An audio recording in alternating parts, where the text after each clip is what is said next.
Survey भइल ओकरा के लागू ना करिए, वो जमीन के का भाई कोई के मालूम। बड़का बड़का लोग जब सेलिंग लागल, सबके घरे घरे अनाज मिलिए जाए, सबके घरे पहुंचिए जाए, तो काहे लिखते हैं कि शिक्षित बनो, संघर्ष करो, संगठित बनो, काहे लिखते हैं? यही से लिखते हैं। वो जानत रहा कि आजादी बदल जाता, दिल्ली के गद्दी बदल जाए, लेकिन गांव के रजगद्दी वो करा। गुड़ लागतनी समाचार बटुए नामानगर से खबर के हेडलाइन बड़ा खबर आ रहा बटुए। जल जीवन हरियाली के नाम पर अतिक्रमण आ गरीब के उजड़े ना दिहे विधायक अजीत कुशवाहा खूब हुंकार भरले बाड़े। अजीत कुशवाहा कहले बाड़े कि गरीब के रोआ तक ना हिले देव। जी हाँ, बड़ा खबर निकल के आ रहा बटुए। खबर का बा विस्तार से बताई भोजपुरिया समाचार। माले विधायक के बयान भी सुनाई भोजपुरिया समाचार। बस खबर के अंत तक बनल रही। चैनल पर अगर नया बानी तो अभी बेल आइकॉन के बटन दबा के सब्सक्राइब कर ली ताकि सबसे पहले खबर मिले आ देखला के बाद शेयर कर दी। खबर विस्तार से जानी। भाकपा माले के नेतृत्व में सिकरौल अतमी आथर पंचायत के भूमिहीन गरीब भूमिहीन अंचलाधिकारी के द्वारा बार बार जल जीवन हरियाली अतिक्रमण के नाम पर उजाड़े के नोटिस देवे के खिलाफ नामानगर प्रखंड मुख्यालय पर धरना दिहनी।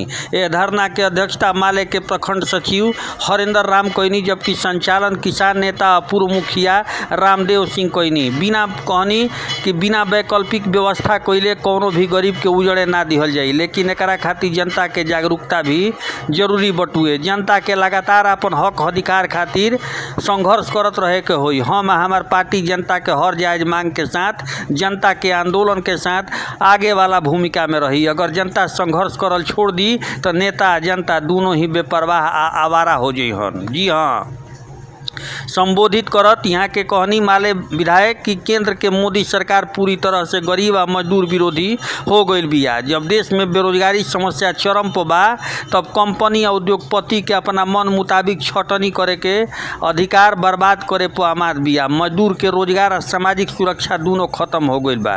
धरना के संबोधित करत अखिल भारतीय किसान महासभा के जिलाध्यक्ष आ पूर्व मुखिया रामदेव सिंह कहनी कि मोदी सरकार देश के किसान के साथ धोखा करती। देश के किसान अपन खेती किसानी या देश के खाद्य सुरक्षा के कारपोरेट आ बहुराष्ट्रीय कंपनी के गुलाम बनावे के खिलाफ एगो लड़ाई जीत चुकल बा। यह धरना में भाकपा माले के नामानगर प्रखंड सचिव हरेंद्र राम, सिकरौल मुखिया मनोज सिंह, नीरज कुमार, सैमुद्दीन, नारायण दास, रास बिहारी पासवान, दिनेश यादव, अयोध्या सिंह, अशोक भर, रामाज्ञा महतो, महेश यादव, सुबोध बिहारी यादव सहित सैकड़ों गरीब भूमिहीन भाग लिहल है। तो बड़ा खबर निकल के आ रहा बटुए। लगातार सीओ के द्वारा एहिजा नोटिस दिहल जात रहे, जौना में जल्द से जल्द जगह खाली करे के बात कहल जात रहे, नहीं तो बुलडोजर चलावे के बात सामने आवत रहे। जेकरा बाद माले विधायक की बड़ा धरना दिले बानी, जेमें साफ साफ कह दिले बानी गरीबों के आसरा की लड़ाई कर रहे। तो हमने अभी कहा कि भाई वहां गरीबों को अब आसरा दीजिए। हाँ, मंदिरों की कमी है क्या इस देश में? क्या मंदिरों की कमी है? हजारों लाखों करोड़ों करोड़ की संख्या में मंदिर है, और जहां गरीबों को जमीन देना है, पर्चा कटा है, आप कह रहे हैं कि मुखिया ग्राम सभा नहीं कर रहा। तो किसी मुखिया के ग्राम सभा करने पर गरीबों का घर रुका रहेगा क्या? इनको नहीं पता कि जब गरीब उठता है तो आपके नियम और कानूनों को धत्ता बना देता है। और कई बार हमने लाल झंडा गाड़ करके ऐसे लोगों के मंसूबों को भी तोड़ दिया। तो लोग कहे कि माले वाला बड़ी बदमाश है, तो लाल झंडा गाड़ दे। हम चुनाव लड़ रहे तो आदमी पूछ दे कि ना भैया तू लोग तो जमीन कब्जा करे वाला हवा लोग। हम कहीं कौन तारा दादा के जमीन कब्जा कैले बनी जाए? तू ही महाराज ना नु हवा, हमनी के का हमके जमीन से कोई कब्जा करने जाती, ये काम रही बा। हमनी के तो गरीबन के जमीन देवे वाला आदमी है, और ओकरा से छीन के एजा सबसे बेसी सरकारी जमीन पर के कब्जा कैले बा। ये धरना सरकारी जमीन पर बा, के कब्जा कैले बा? डी बंदोपाध्याय कमीशन के रिपोर्ट बा। 21 लाख एकड़ जमीन बिहार में बा। बिहार सरकार सलीम से फाजिल, आनाबाद, दुनियाबाद जोन बा। 21 लाख एकड़ जमीन सर्वे भइल ओकरा के लागू ना करिए, वो जमीन के का भाई कोई के बा मालूम।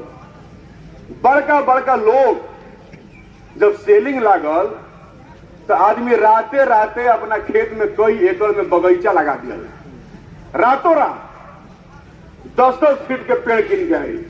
आदमी सूत के उठे तो नहीं, बगीचा कहां से आगू रही।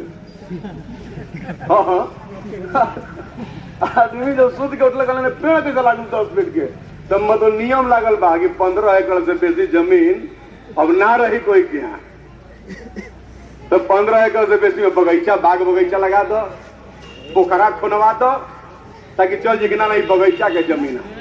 आ बाकी जमीन अपन चाचा के, फुआ के, मौसा के, मौसी के, फलना के, चिलना के, साड़ू के, सड़वाइन के, साली के, सरहद के नाम पर मैं लिखवा दी। नहीं मालूम हमने के जमीन जोरे खेला कैले भाई जाए, लाखों लाख गरीबन क्या आज भी जमीन नहीं थे क्या भाई। तो गरीब बाए सबे जानता है केकरा खेती बोलते नहीं। सबसे बड़ा अधिकार दे दिया, लोकतंत्र का अधिकार हमने सब कुछ आपको दे दिया, लेकिन आप अगर ये समझेंगे कि संविधान के किताब में लिखी हुई ये धाराएं स्वतः आपके लिए लागू कर दी जाएंगी, तो ये आप अपने जिंदगी में सबसे बड़ा बेवकूफी करेंगे।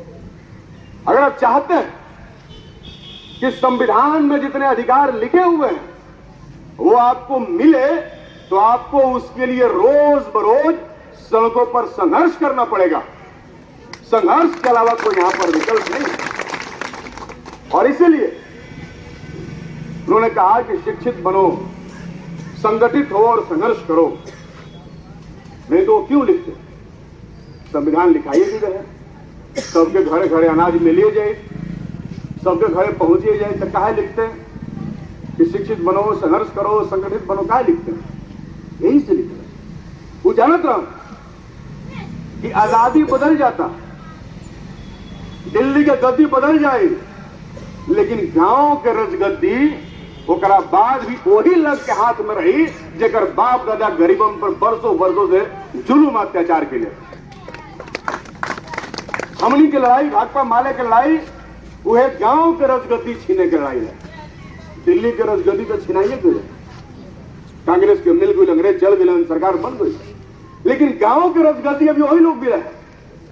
जिसे पवरपुर में अभी हम कहानी वो जब 5 को 6 को गरीब के पर्चा पर जमीन देवे के बाद कुछ बड़े बड़े लोग जब मंदिर बनावा जबरदस्ती, इन्होंने ये चमार कैसे बसे हसन भाई, चमार तो छूटा वैसा नहीं, चमार के नाम बसे दिया। अरे जिंदा आदमी के घर में छत नहीं खे।